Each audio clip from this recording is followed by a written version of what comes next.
It has been a long journey dotted with postponements, protests and suspicions over the electoral process, acrimony that has seen the country's football being run by two parallel bodies since 2008.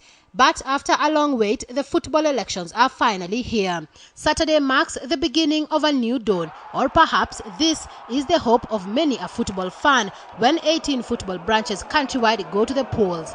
The chairperson's contest is a battle many are keenly following. 7 candidates are in the ring, including KFF chairman Sam Nyamoya, FKL chairman Mohamed Hatmi, and Extreme Sports CEO Hussein Mohamed.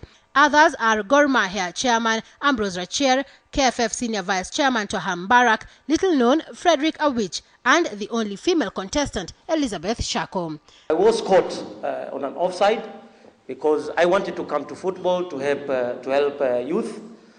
But unfortunately, I found myself in a different camp. Nina uhakika ya kwamba watapiga kura vizuri na watatuhakikishia ya kwamba tumepata viongozi wapya ambao wako na maono mazuri. The 7 candidates all have made promises that should they be elected, they will resuscitate Kenyan football. Those in the former regime, however, face hard questions as to why they want another chance at the helm, yet they don't seem to have done much during their tenure in office. Mimi kama Hatimi nimekuwa chairman, nimepeana uhuru wa kila mtu kufanya kazi vile anavyotakikana. Na ikiwa amefeli yeye. Ikiwa amefeli yeye kwa sababu yule yuko pale amechaguliwa kama mimi. I've never been a substantive chairman of the federation. I was a secretary general.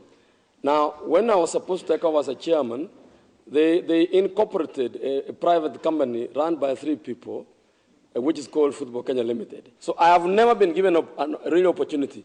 Kenya currently stands at 135th in the FIFA World Rankings as Harambee Stars continue to find it difficult to qualify for even the continental tournaments, let alone the World Cup.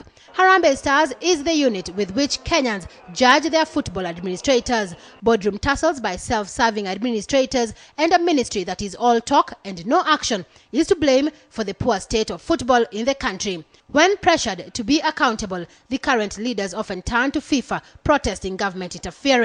The Zurich-based governing body, whose own house is in turmoil over corruption allegations, then threatens a ban on Kenya, locking the government out of any possible solution to the football management mess.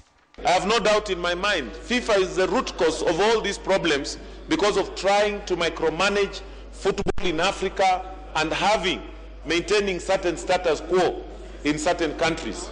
Lack of structures in talent development has crippled the national body, with players who once dreamed of plying their trade abroad finding it hard to navigate through the poor ranking and inefficiency of the national body. The women's game is non-existent at best. They too left in the trail of disappointment by soccer leaders. Mimi nimepromisiwa kwanza nikuwe mtoi. Sahi I'm 24, so with the same too. Wanazidi tu wakipromise, but sioni any changes.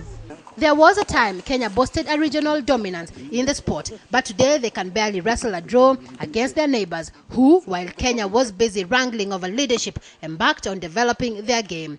Kenyans will be hoping the IIEC-run election will go smoothly Saturday and that this could be the beginning of the end to Kenya's soccer wars. Ikiwa itafanyika election ya free for all, then nina hakika kwamba huu ndio utakuwa mwisho wa shida ya uongozi wa mpira wetu. Mimi ningeona at least wamama pia raundi wawekwe, kwa sababu most of the cases tumekuwa tuna wanaume na management imekuwa mbaya sana.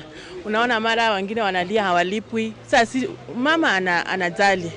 Expectations are high that indeed tomorrow will bring with it a new dawn. Whatever the outcome of the polls, those who will be given the fresh mandate to lead the sport must eradicate the cancer that is eating away at Kenyan football.